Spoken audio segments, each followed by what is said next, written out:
W253DF Memphis.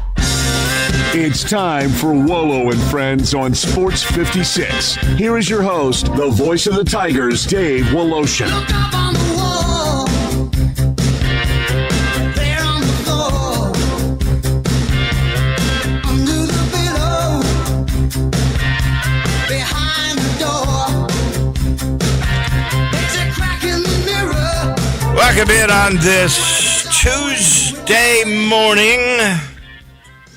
College basketball winding down. Are the Tigers fading into the sunset? Will they make the tournament, the American tournament?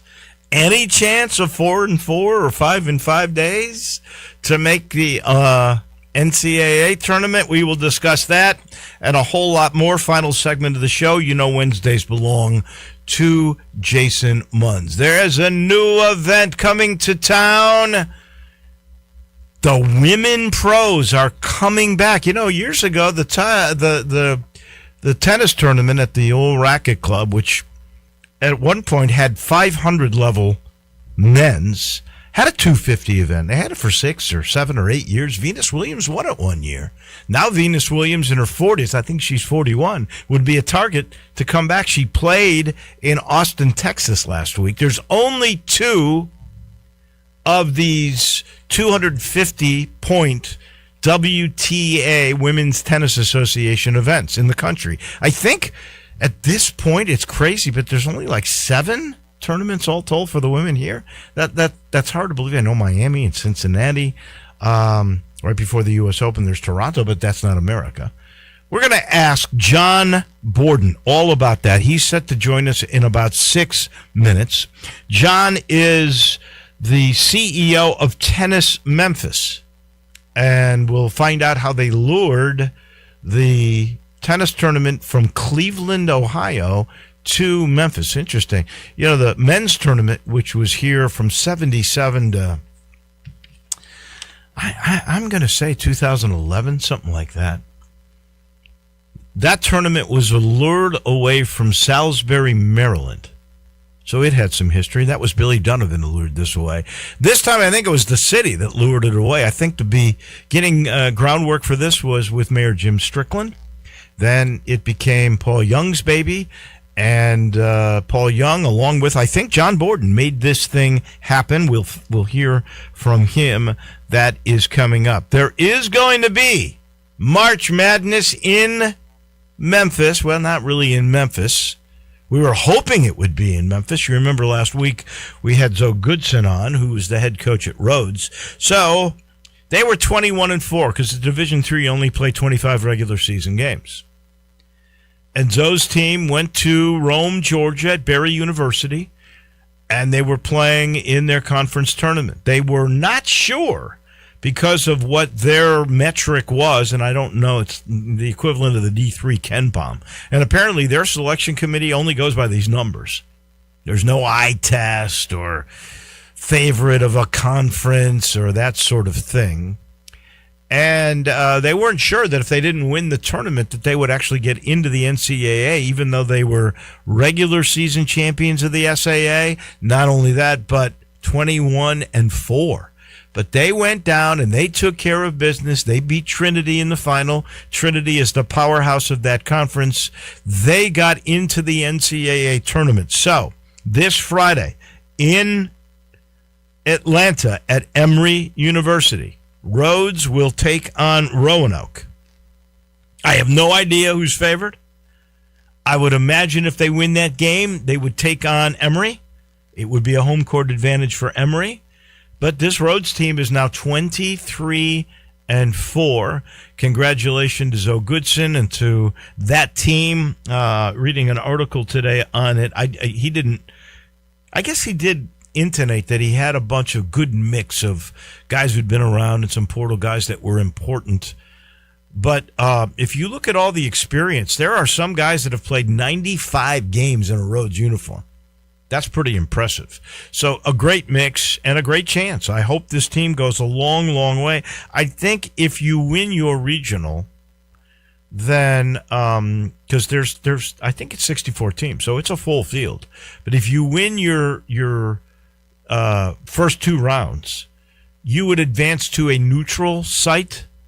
I'm not 100% certain of that, but I think that is the way it's going to work. I just listened, and apparently Tennessee Tech fired today their coach, John Pelfrey, who'd been a coach at Arkansas, because it's really interesting. CBS today put out a list of those who were going to be on the hot seat. And Pelfrey was not on the list. Who's got the hot? If I asked you, Landon, who's got the hottest of the hot seats? Who would you think it is? You could say Pelfrey because he's gone. That would be an wasn't easy him. answer. Yeah. Right off the rip, I don't know if I could tell you. Bobby Hurley, Danny's brother, the great Duke player, who had his pro career shortened because of I believe it was a motorcycle accident, some sort of vehicle accident for sure. And at Arizona State, he has struggled. So Bobby Hurley's on the hottest of hot seats. Earl Grant at Boston College is next. Thad Matta is third. He's struggled at Butler. Wes Miller at Cincinnati. I thought for a minute since Wes Miller and Cincy, they won a couple of games. Maybe he had righted that ship. He came in with the pedigree that was just pretty darn immaculate. And a lot of people felt like he was going to be the next really big name in the game. I'll be honest with you, Memphis played him a couple of times. I was never all that impressed with his schemes or the way he coached on the bench. And now he's on the hot seat. So he was listed as number 4, excuse me. The one that I'm a little surprised. I thought he would do a really good job. It's a tough job. It's also been a graveyard for one of our own guys, and he's really one of our own guys too. Georgia Tech, not kind to Josh Pastner, although Josh was there for a long time. Damon Stoudemire, who was an assistant here, great NBA player, does this because he loves the game. He made a lot of money in the NBA, Damon did. And Damon did a good job at Pacific, good enough to get this job.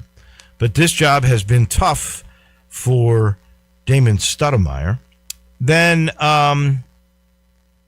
also on that list, coming in at number 6, Matt McMahon at LSU. I'm totally certain of that. That has been a nightmare. They're the worst team. Hate to say this, but our own Penny is 7. And then Porter Moser at Oklahoma. I thought that was a home run hire too when he got hired away by Loyola. But he is on a hot seat. Jeff Capel at Pittsburgh, Kim English at Providence, and then Red Autry, who is at Syracuse. He's gone.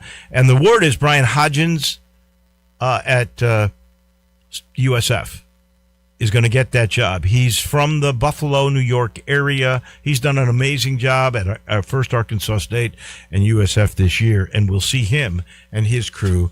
That will be Thursday night. I mentioned the news on the front end and how happy everybody is around here. If you're a tennis fan, heck, if you're a Memphis sports fan, you miss what used to take place at the Racket Club for years. I know I miss doing those things on TV, but we've got pro tennis coming back. John Borden, who's the CEO of Tennis Memphis, joins us right now. Thank you for giving us time today, John. I appreciate it. First off, let's start with, what is Tennis Memphis, and how did you, and I guess it started with Mayor Jim Strickland and then to Paul Young, how in the world did you lure this thing away from Cleveland? Good morning.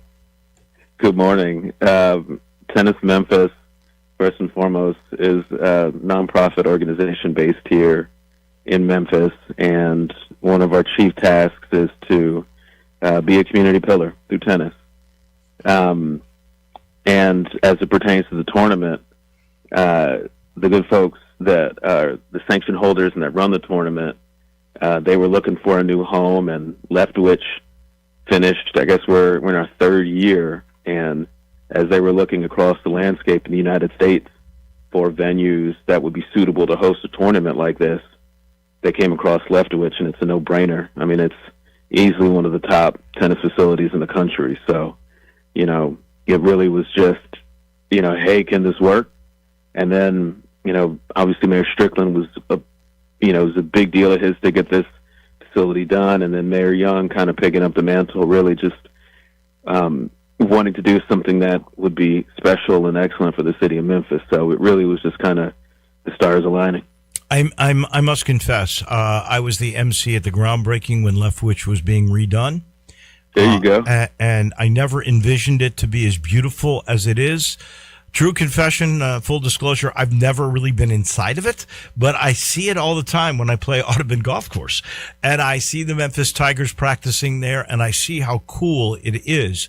However, help me here, because I can't quite envision what it will totally look like when it's done. I'm assuming it will be built up like it was at the Racket Club when they took all those courts and they built a stadium and made one big court. Is that the way this will be? Sort of walk me through, when the WTA comes here at the end of July, how will the configuration of Leftwich look? Well, I think you actually have a great reference point. So if you're looking at it from the golf course perspective, you will see all of the outdoor courts. So there's 24 outdoor.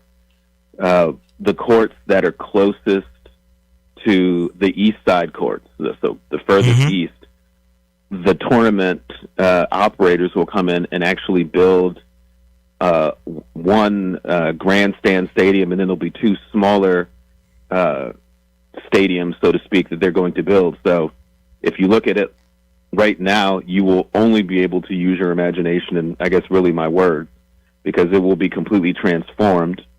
And then we will use, but that'll only occupy 12 of the 24 courts.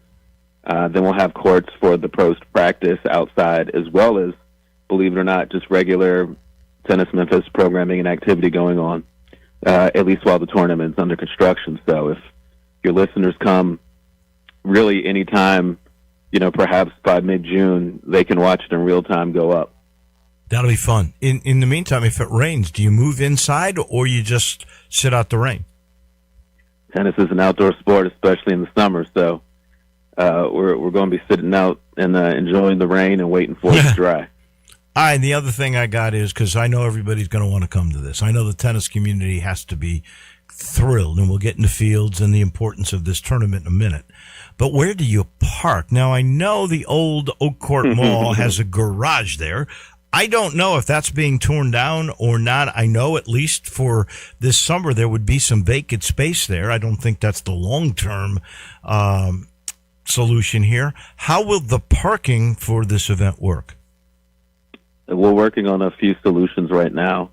I mean, the good news is there is plenty of space between the Botanical Gardens, between some other hardtop services immediately nearby. Leftwich itself has a good amount of parking. I don't know if Oak Court is going to be done. I mean, they're pretty heavy in deconstruction right now. But, that's one of the things that we're working on because, we want it to be very accessible to the community. So I hadn't thought kind of one of the top priorities. And I hadn't thought of this, but the driving range, which is used for parking for concerts at the Botanic Gardens, that could come into play, although that driving range gets a lot of revenue. All right, you lured this thing away from Cleveland. The men's tournament was lured away from Salisbury, Maryland, so I guess that's not shocking. Yep. It just didn't work in Cleveland. What's the story? Why was there the vacancy, and why was it Kyle Ross, the tournament director, and the Women's Tennis Association chose to come to Memphis? Did you guys lobby? How did that whole thing play out? Well, first off, shout out to you for knowing the deep history of the tournament. The Memphis Open. That's amazing. I think it was a combination of things.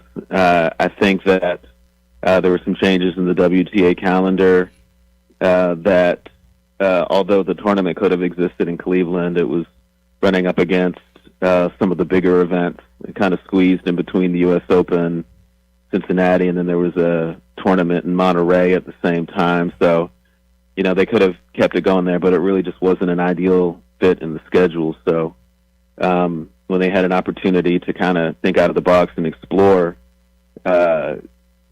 Memphis came up, and they love Cleveland. I mean, this is a city, they loved it, but, it was, if we really want this to grow and to succeed, Kyle and his team, they had to start exploring. And again, as I said earlier, you've got Leftwich, which is brand new, which is, arguably one of the most accommodating spaces in the country. Again, it's kind of a no-brainer. So it was really, I think on both sides, this looks great, can this work?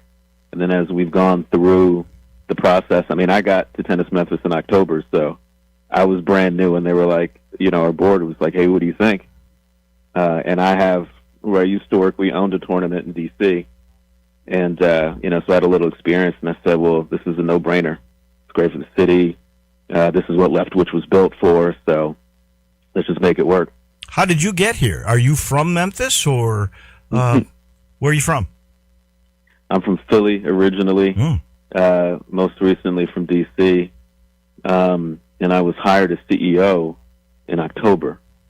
So I'm brand new to the city, although I have to say it feels so familiar, and I'm pretty sure you hear that all the time, but it's authentic, really wide, loving arms. So, I mean, it's only been 5 months, but, it's kind of hard to imagine that I haven't been here longer. Yeah, amazing. 5 months, and look what I got to work with. That's a pretty good deal. So I want to just clarify here. There are only 250-point events on the WTA. This is one of those two now. And did I read this right? There are only 7 WTA American USA competitions over the tennis year. I would have thought there would be more than that. Well, there's only 2 250s in the U.S., and there's only 22 in the world. Oh, 22. Okay. Yeah, but we're one of 2 in the U.S. The other was just last week in Austin. But, this is, and then in the U.S., your math is about right. You've got, it's about 7. You got Miami, total. Cincinnati. Do they count the U.S. Open as part of that? You got to count the U.S. Open. You got to count Charleston. You got to count Austin, Cleveland, which is now us, Indian Wells. Wow. So this is rare stuff. Only 7 WTA competitions in the United States, and one of them is here. So that becomes a valuable commodity. I looked up the Austin deal. The number 1 seed, I think, was 30th in the world. Most of these were above 30. I think the winner was like 48.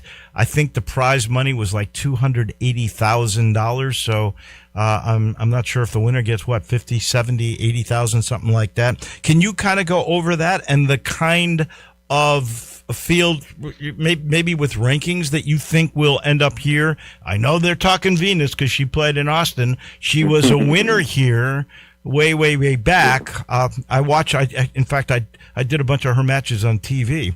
I'm curious what the makeup of this field will look like, and what kind of prize money are we talking about? Yeah, and also, same on me. The other tournament I didn't mention was a tournament that my old organization used to own, which is a tournament in D.C. Oh. 500. So, yeah. Sorry, guys. But, yeah, I mean, the field, we can have up to 3 of the top 30 players in the world. Oh, that's the limit you can have? It's not a limit, but there are rules that protect events like this that will allow for that kind of player. I see. But even outside of that, you're going to have just about everyone that plays outside of potential wild cards are going to likely be in the top, somewhere between, they're definitely in the top 100, likely between 50 and 75 in the world. And with the way that tennis works, sometimes for one reason or another, players are out, so their ranking is dropped. So they're looking for opportunities to get back in the game. Right now, this year, the 250s, just recently you had Emma Navarro, Alina Svitolina, Venus Williams, Sloane, Emma Raducanu, Eva Jovic. I mean, you've got some of the best athletes in the world playing in the 250s, and especially in the summer, coming off of the slams and getting some warm-up before you go to Toronto or Montreal and then Cincinnati, and then ultimately the U.S. Open. The positioning of the tournament is really ideal, and it actually changed because it used to be later in the summer. So you definitely have some opportunity for players, especially if they don't want to go to, I believe at one point we were up against a tournament in Monterey, so, you don't have to go to elevation. You can get cooked in the sun and then, play the rest of the hardcourt season.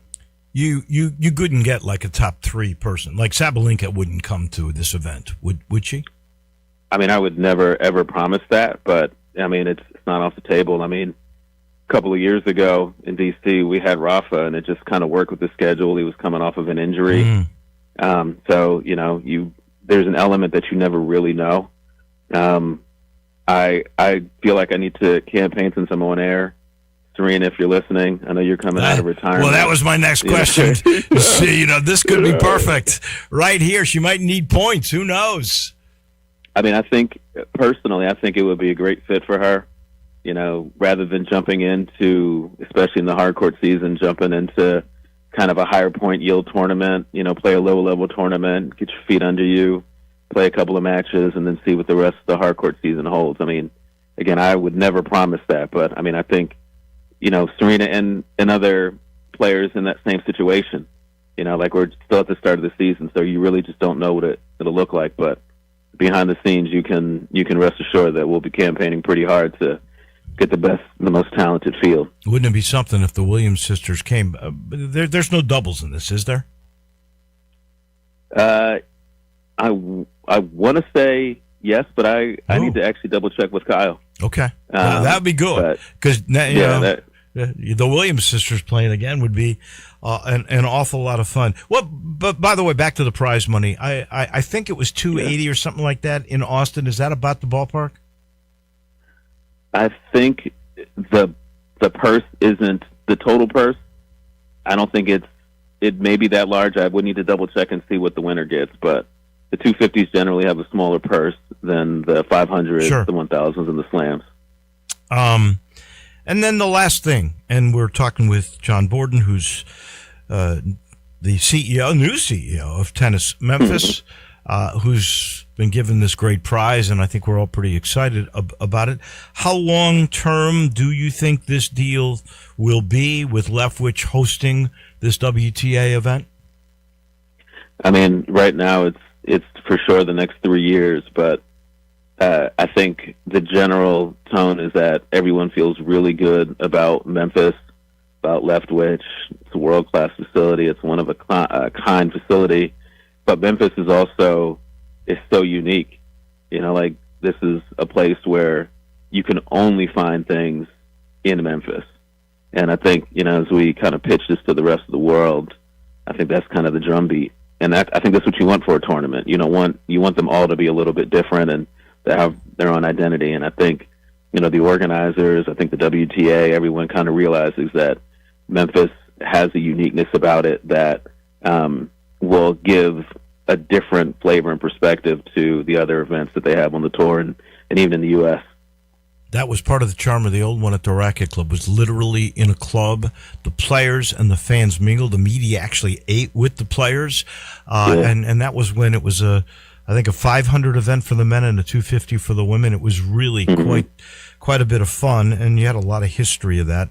For a while, every American number one tennis player in the world played at the Memphis tournament. It was quite the run, and I hope, John, that becomes the destiny for this 250 event. It's great to have the pros back in Memphis. Congratulations to you, to Mayor Young. It started with Jim Strickland. I'm so pleased for him, but this is quite the good news in this horrible basketball season we're having.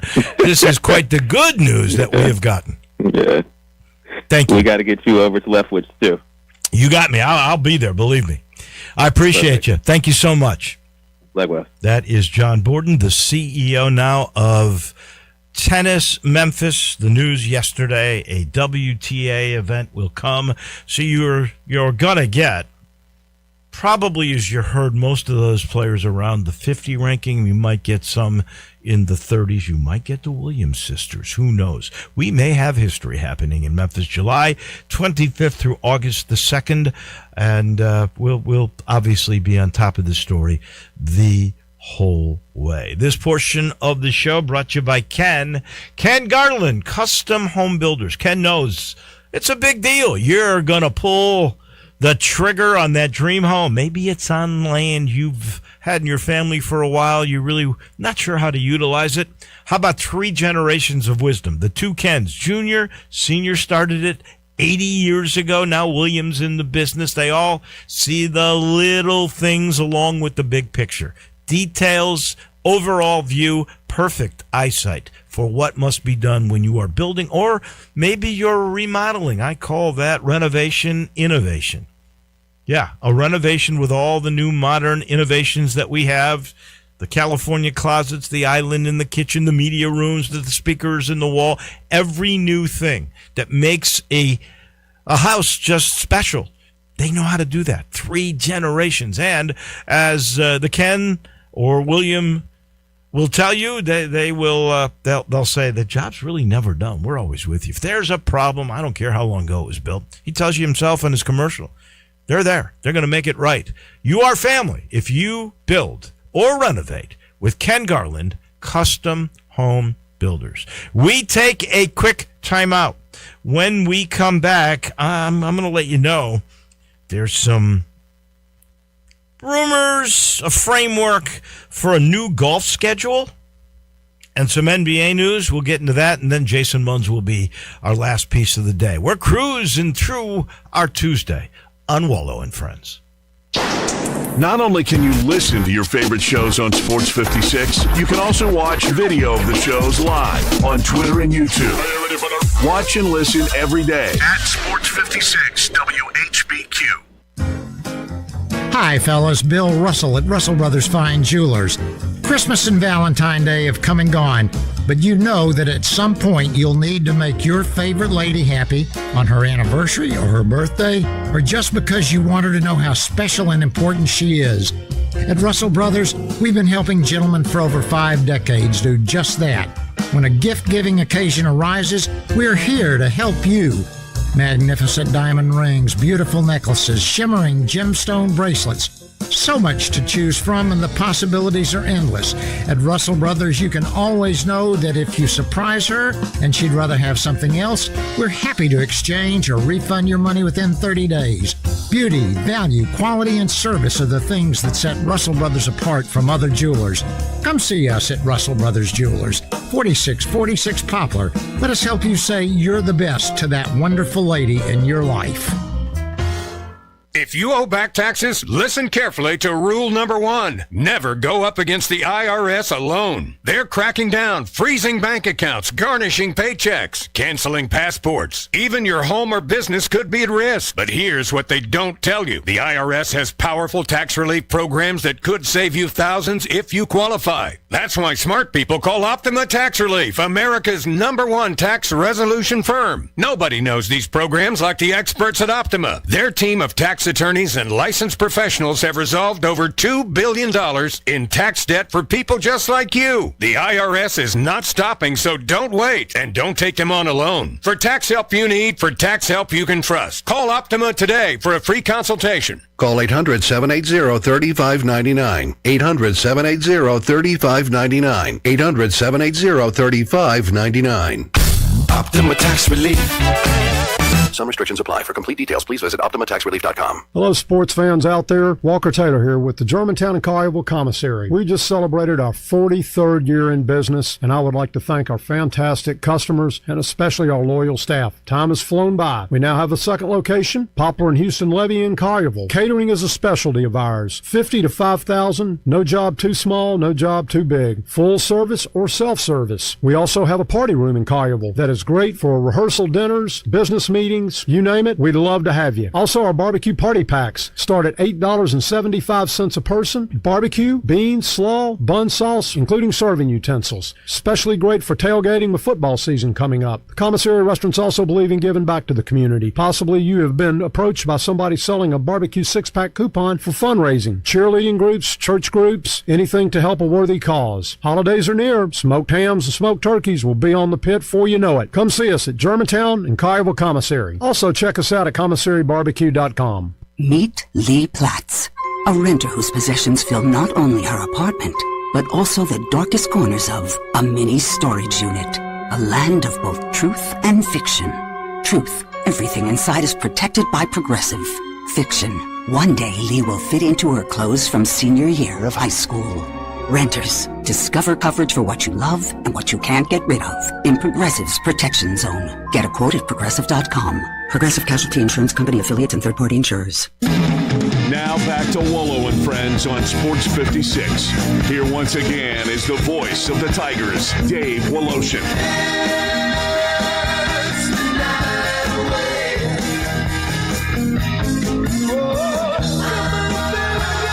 Welcome back in as we cruise through this Tuesday. I was watching about a week ago, and I was listening to Tiger Woods talk about his future. He can take full swings, but, you know, he said he's been so busy with different things.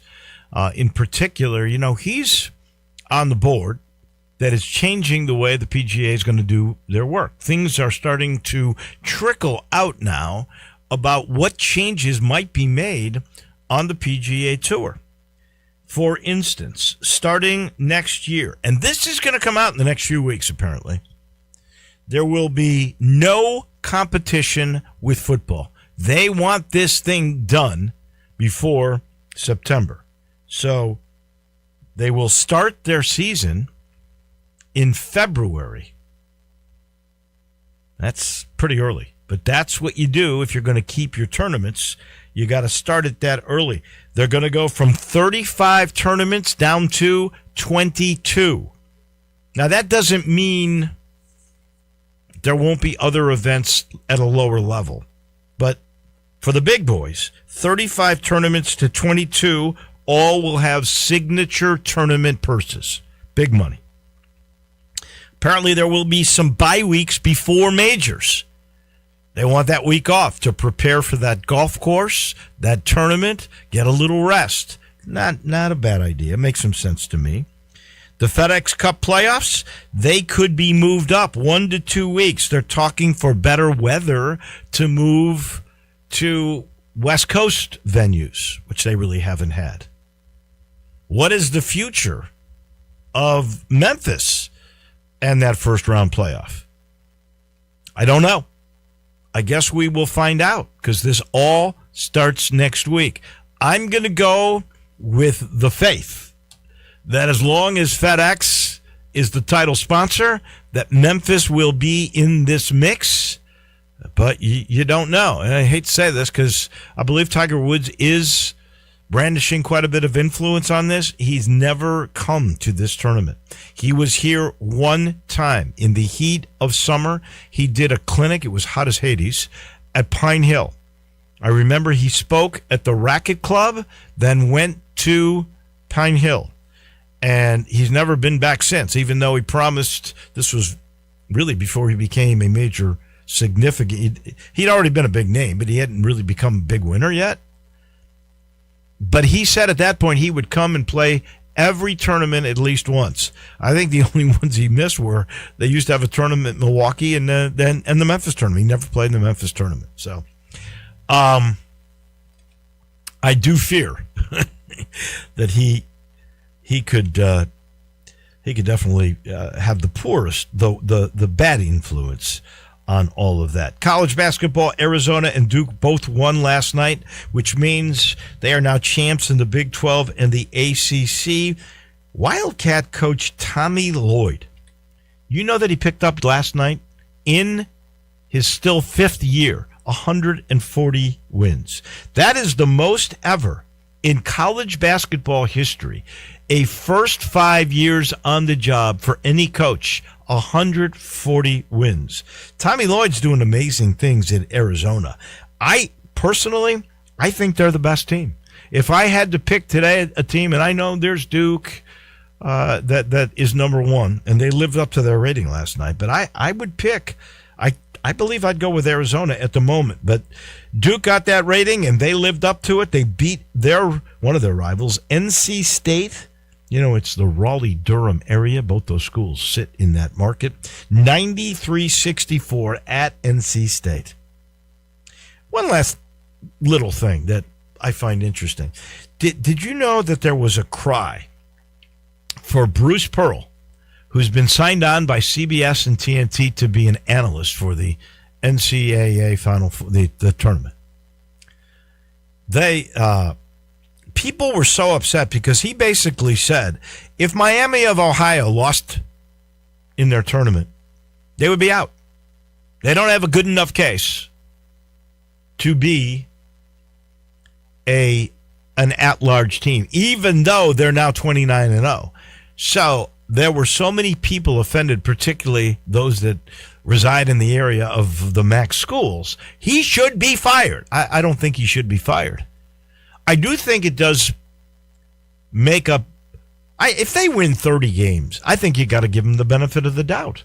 I know this was a few weeks ago when they were 24-0, and Mike DeCourcy, who does the bracketology for Fox Sports, he said that they would have to get to the championship game probably.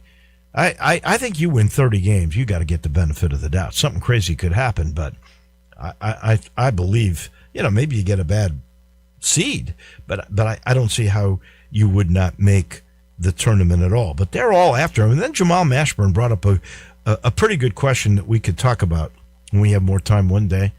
He says that the conferences have it wrong.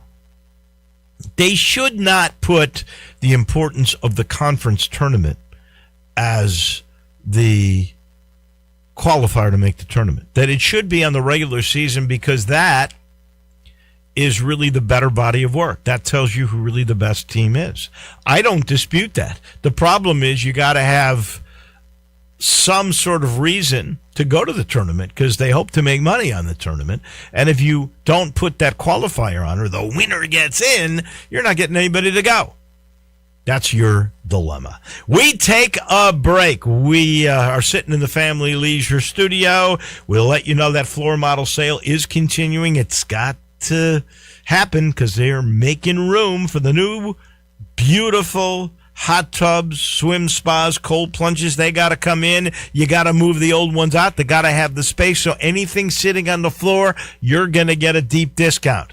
Even better if you mention us. Tell Billy, tell Lindsay who owns the place. Tell her, I heard about this on Sports 56. Dave told me. That's all you got to do. You might get a special gift from it. They are really moving them. So get there while you can. I think this thing will probably end once we turn to April. Get there now. I-40 and Whidden Road. Cash in on the floor model sale. It's the super sale at Family Leisure. We pause for a second. When we come back, Munzie from the Commercial Appeal. Broadcasting from the Family Leisure Studio. We are Sports 56 and 98.5 FM.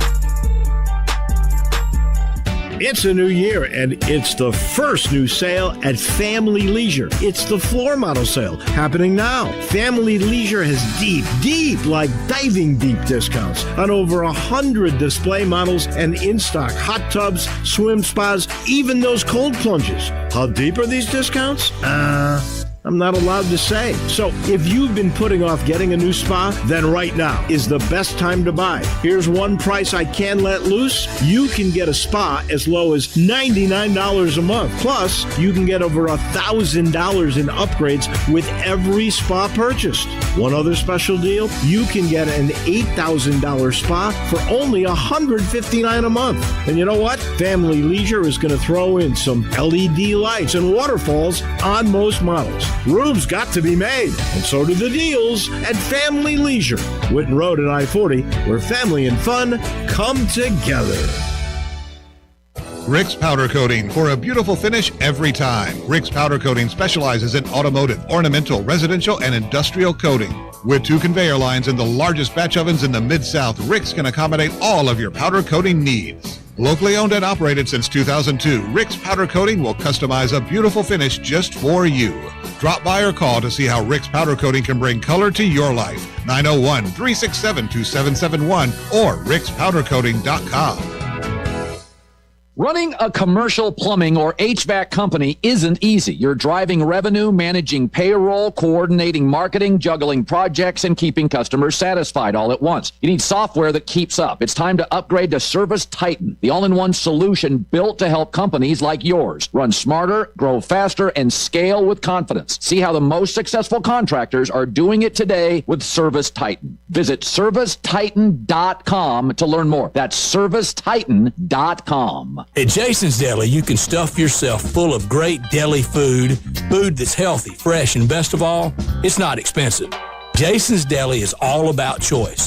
Whether you're looking for a gluten-free menu, vegetarian sandwiches, healthy kids' meals, or if you'd like to invent your sandwich via the build-your-own selections, Jason's Deli has you covered. And they only use fresh, wholesome ingredients. Choose from the club and specialty sandwiches, paninis, wraps, soups, salads, pastas, and much more. I love the cleanliness in the restaurant, the hospitality, and of course the cost. They have a huge salad bar and great soups, including Southwest chicken chili, fire roasted tortilla, organic vegetable, tomato basil, and many, many more. And if you're planning an event, their catering department is fantastic and can handle any size party. Go check out Jason's Deli's 4 locations. On Ridgeway in the Park Place Center, that's my favorite, on Germantown Parkway in Cordova, at Poplar and Highland, and on Goodman Road in Olive Branch. Memphis is a love song to soul and style. With the full suite of sought-after designers, brilliant natural diamonds, an elegant bar, luxury VIP lounge, and more, a trip to our store is an experience like no other. Just like the city we love.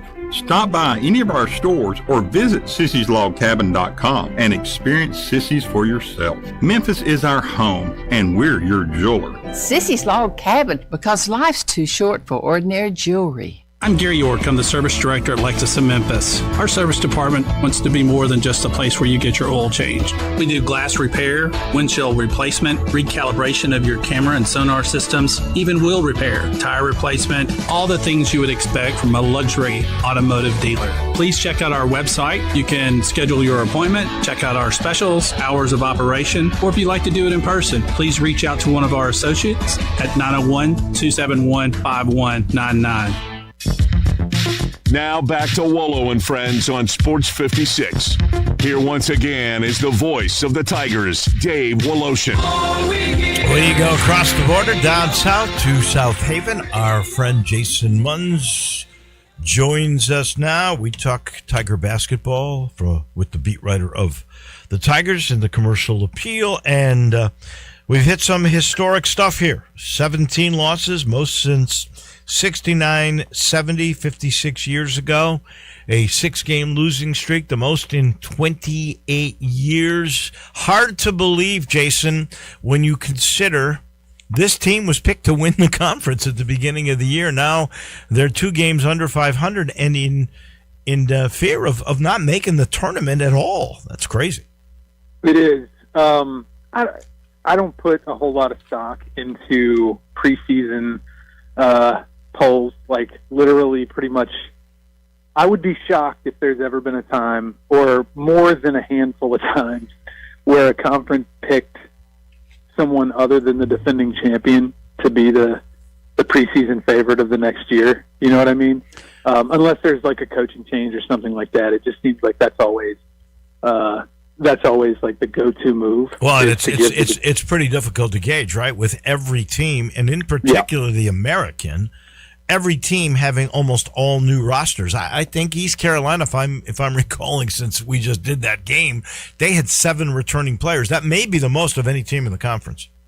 Yeah, and so I don't, it is a thing. It is something that, I guess we have to mention because, the fact is that they were the preseason favorite, but in reality, nobody knew. Nobody knew what was going to happen, especially even the coach. I mean, Penny said it numerous times in the lead up to the season that he just picked who he picked because he didn't really know any better.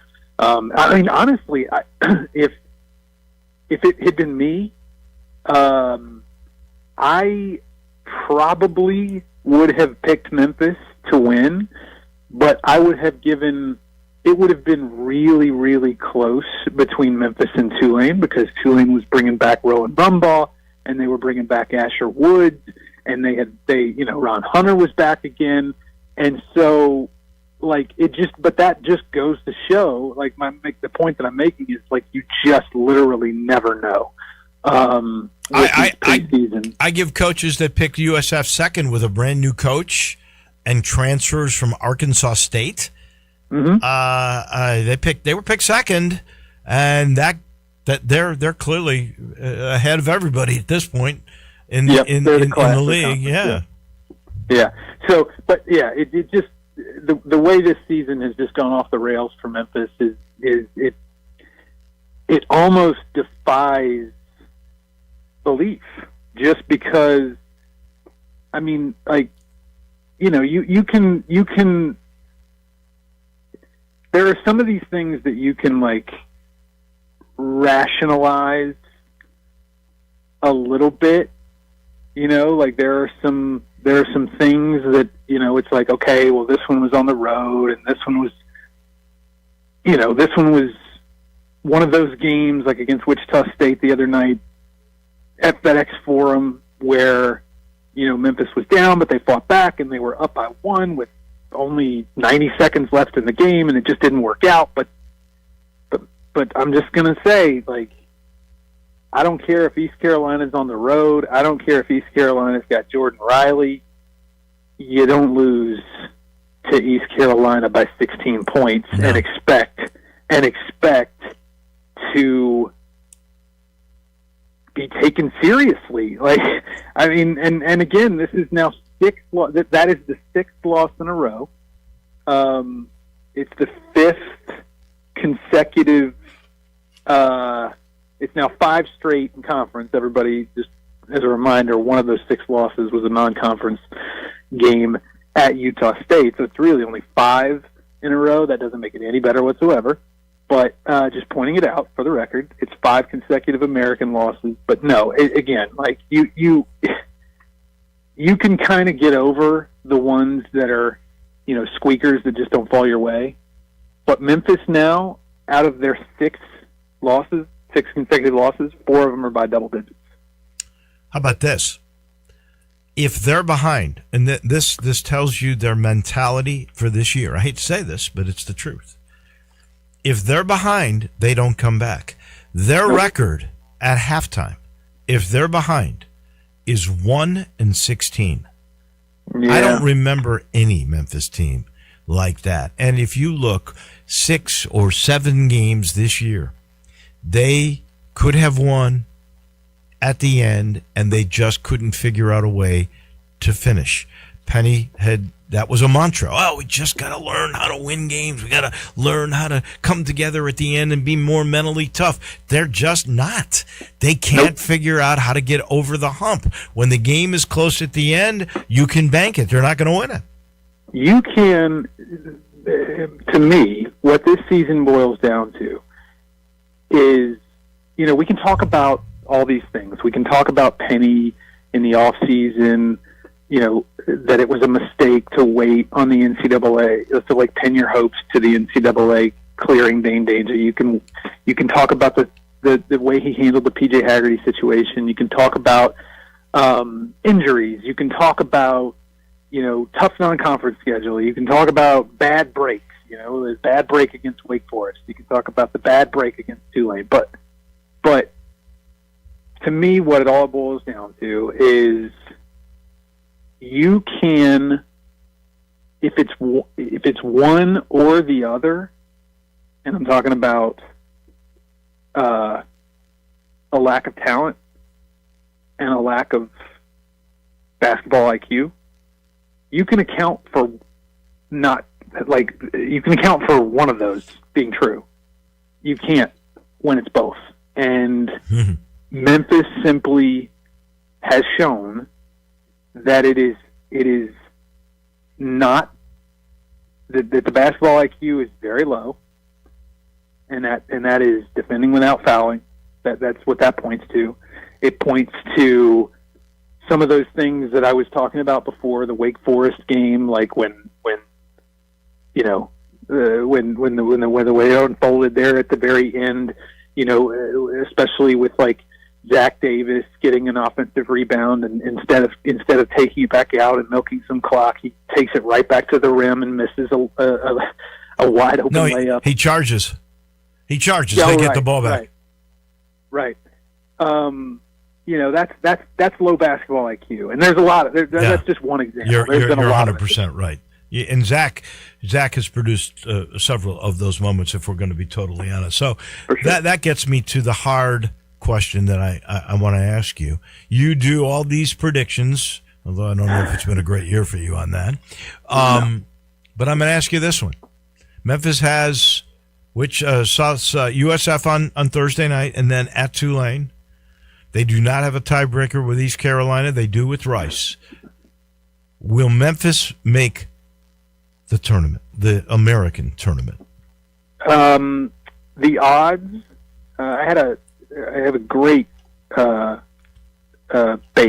in the text group that I run, and there is one subscriber that I want to give credit to. His name he goes by Jay.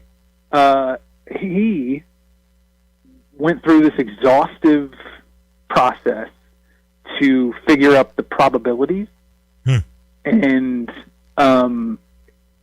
according to his research, and he laid it all out for me, but again, it was exhaustive, and I did not pour over it.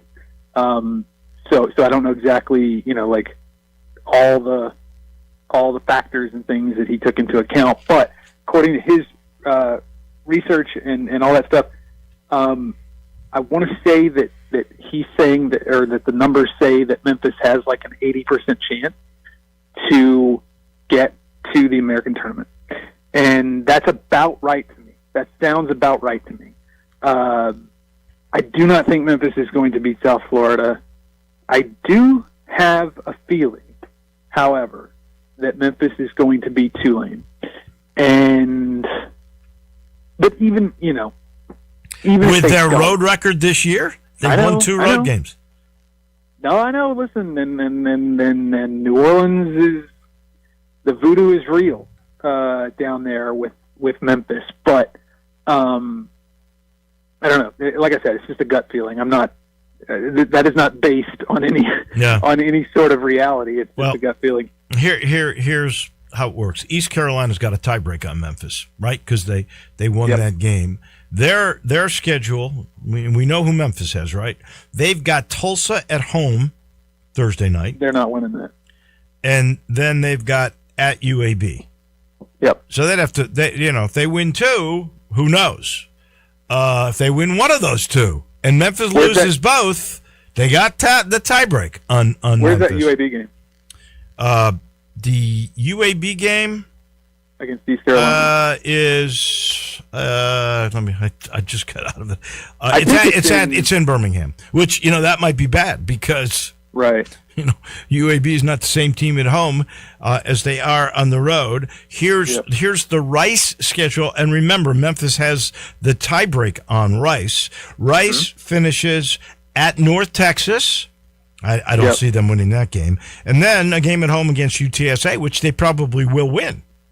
Probably. But if that might not matter because Memphis has the tiebreak on them.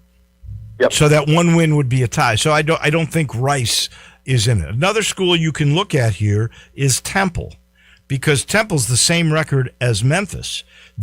Memphis, this would be crazy. Rice and ECU mathematically could surpass Memphis and Temple and get in, and both those teams could be out. Rice, oddly enough, plays Tulane at home on Thursday. They end at Tulsa, which they'll be the underdogs in that game. Temple has Tulane and Tulsa. Yes. Yeah.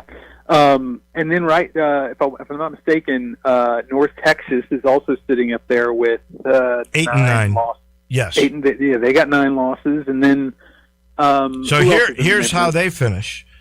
They only have one game left, and that's that Rice game on next Wednesday.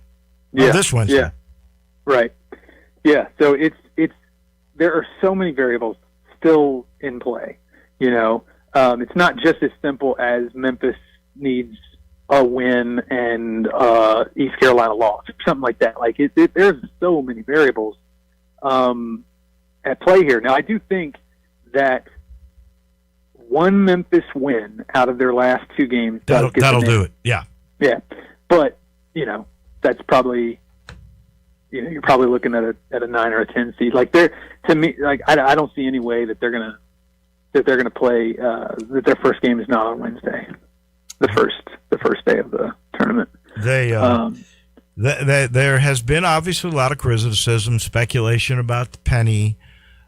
He addressed some of that criticism on his radio show last night. I think you were there. I've read your story about it. Give me your sense of what you think is going on with Penny. As I read everything and just knowing Penny, there's no question he's going to be back next year. No question.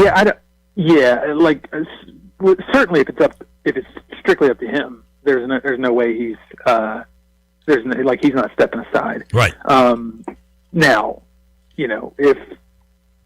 if there are meetings that are had postseason, but once the season is finally done, and things are, sometimes things can happen. These things tend to be fluid. But based on everything that I've been told, it would be a pretty big swerve if Penny Hardaway were not back at Memphis for a ninth season next year, and there are a lot of reasons for that.